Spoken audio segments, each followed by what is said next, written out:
गलत परंपरा का पालन किया और हमारे राजा इकबाल जी को उन्होंने हूट किया, जो कि बहुत एक निंदनीय कार्य है कि वो अब अल्पमत में है सदन में।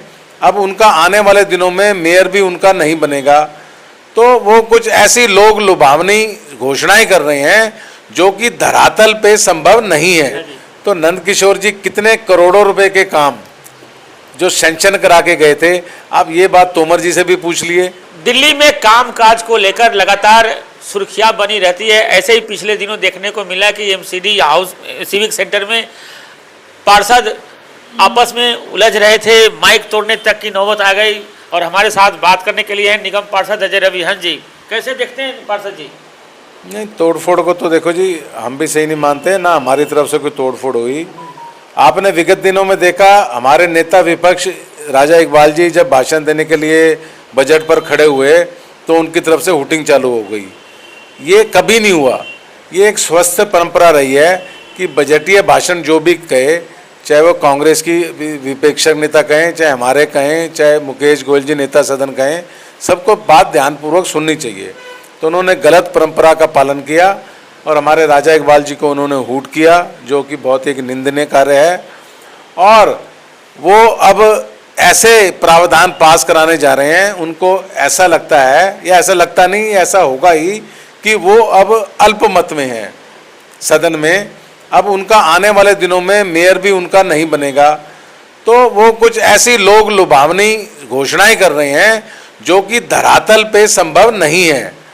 तो वो जबरदस्ती पास कराना चाह रहे थे, इसलिए वहां पर हुड़दंग हुआ।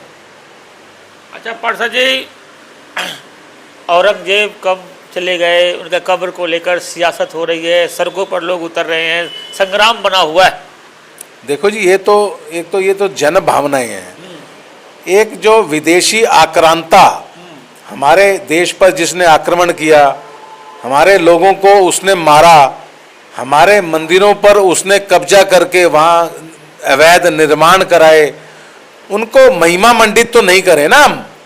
उनके नाम पर अगर रोड्स का कोई आप वो कर रहे हैं, तो एक तो वक्त ऐसा आना चाहिए ना कि ऐसे लोगों की जगह पे ऐसे लोगों के रोड पे नाम रखे जाएं कि जो हमारे देश के लिए कुर्बान हुए, जिन्होंने हमारे देश के लिए कुर्बानियां दी, शहीदी दी।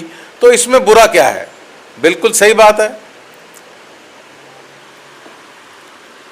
आपका कामकाज किस तरीके से कर पा रहे हैं क्षेत्र में, क्या क्या काम हुआ? क्योंकि अब नीचे से ऊपर तक भाजपा की सरकार है, अब किस तरीके से क्या क्या समस्याएं हैं आपके क्षेत्र में और किस तरीके से कामकाज कर रहे हैं?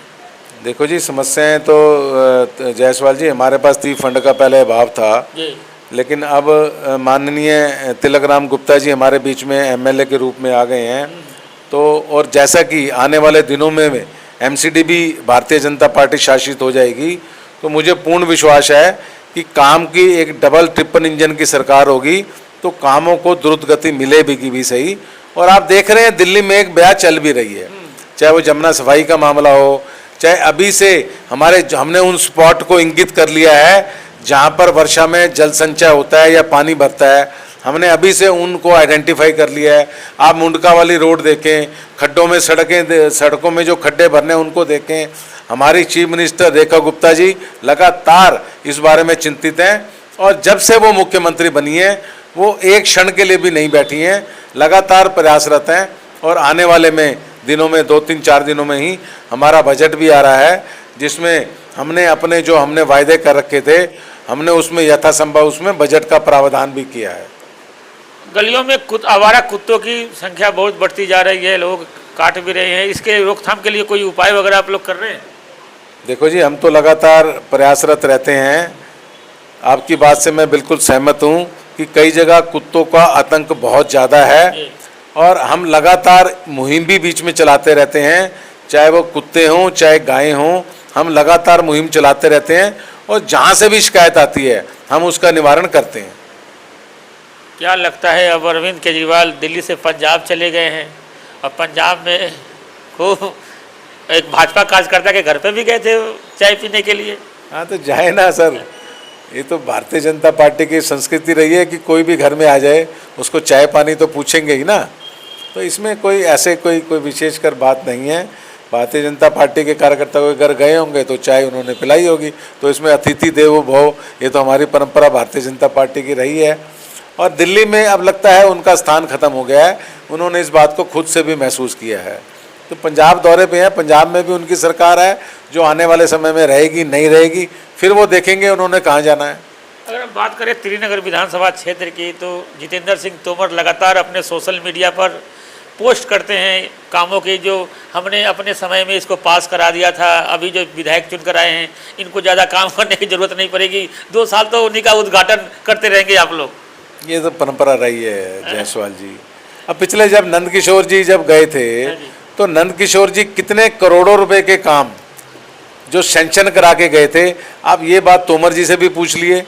और 11 साल के शासनकाल में या 10 साल के शासनकाल में वो नंदकिशोर जी द्वारा स्वीकृत कार्यों को भी पूरा नहीं करवा पाए, ये मैं ऑन रिकॉर्ड आपको सबूत दे सकता हूँ। तो ऐसा कहना, ये तो परंपरा रही है कि जो भी जाएगा वो पीछे कुछ ना कुछ ऐसे तो काम छोड़ के जाएगा ही कि जो आने वाला विधायक है वो पूरा कर सके। इसमें कोई नई बात नहीं है, कोई अतिशोक्ति नहीं है। तो हमारे साथ बात कर रहे थे निगम पार्षद अजय रवि। हाँ जी, मिलते किसी और खबरों के साथ, नमस्कार। अगर आपने हमारा अभी तक चैनल सब्सक्राइब नहीं किया है तो कृपया चैनल सब्सक्राइब कर लें, लाइक करें, शेयर करें, कमेंट करें। तो मिलते हैं फिर किसी और खबरों के साथ, नमस्कार।